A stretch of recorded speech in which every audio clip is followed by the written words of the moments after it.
Assalamualaikum warahmatullahi wabarakatuh. Alhamdulillah, alhamdulillahi rabbil alamin, wabihi nasta'in, wa ala umurid dunya waddin.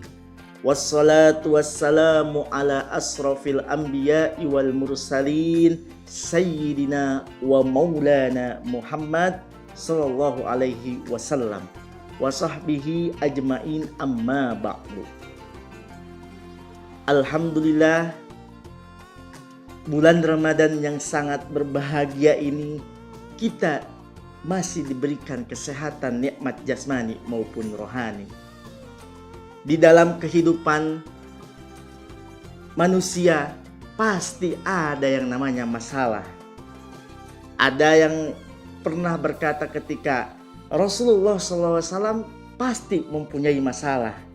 Yang pertama masalahnya ketika Kanjeng Nabi Muhammad SAW dilahirkan, sudah ditinggalkan oleh bapaknya, dan Rasulullah pun mempunyai masalah ditinggalkan oleh bapaknya menjadi anak yatim.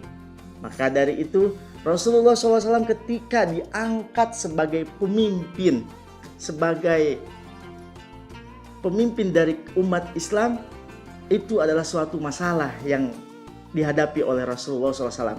Rasulullah SAW dibenci oleh kaum kafir Quraisy pada saat itu. Rasulullah yang selalu namanya disandingkan oleh Allah pasti mempunyai masalah. Adapun dalam kehidupan berumah tangga, ketika ada istri yang setia, suami yang setia, tetapi ada suatu masalah yang didapatinya, yaitu adalah masalah ekonomi. Ketika dalam kehidupannya sampai tua, ekonominya diuji oleh Allah Subhanahu wa taala, dengan yang diujinya dengan di mana-mana sampai tua masih yang namanya ngontrak, sampai belum punya, sampai meninggal dunia. Ada orang tuanya, ada istrinya yang setia, tetapi suaminya tidak setia, malah diiringi dengan perselingkuhan di dalam suatu rumah tangga. Ada kehidupannya, istrinya setia, suaminya setia, mobil mewah, rumah ada, tetapi diuji dengan tidak mempunyai anak. Ada anaknya lahir, tetapi anaknya bukan memberikan kebahagiaan buat orang tuanya, malah diberikan anak yang nakal dalam kehidupannya. Maka dari itu, ketika kita mempunyai masalah, Allah telah berjanji kepada umat Islam, ud'uni astajib lakum, berdoalah kepadaku maka Allah akan mengabulkan doa tersebut. Adapun syarat-syarat yang harus kita penuhi ketika kita berdoa. Yang pertama, waktunya itu dilaksanakan sekarang ini, yang dimana lepas sholat asar, setelah ba'da asar menjelang waktu maghrib, itu adalah waktu yang sangat mustajab.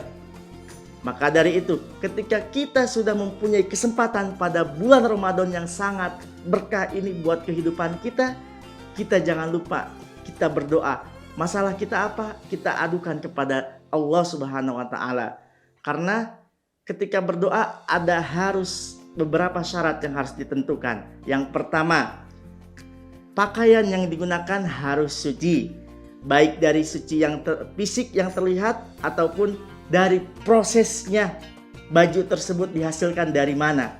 Karena ketika kita berdoa, bukan hanya saja hati kita yang suci, tetapi pakaian kita yang harus suci juga. Maka dari itu, ketika ada masalah, kita mengadulah kepada Allah Subhanahu wa taala. Karena Allah yang berjanji kepada kita, setiap ada umat Islam yang berdoa kepada Allah, pasti Allah akan kabulkan. Karena janji Allah itu tidak akan diingkari. Bukan seperti janji-janjinya para politik, para caleg yang telah mencalonkan ketika sudah gol, sudah menjadi pemimpin, tapi pura-pura lupa dengan janji-janji yang telah disampaikan kepada masyarakat Indonesia. Maka dari itu, mudah-mudahan pada kesempatan yang berbahagia ini, sahabat Al-Mustari mudah-mudahan bisa mengamalkan dalam kehidupan sehari-hari. Jalan-jalan bareng kekasih, teringatnya waktu subuh. Cukup sekian dan terima kasih. Wassalamualaikum warahmatullahi wabarakatuh. Jangan lupa subscribe channel YouTube Al Mustari untuk mendapatkan informasi-informasi ataupun konten terkini ya Sobat Almus.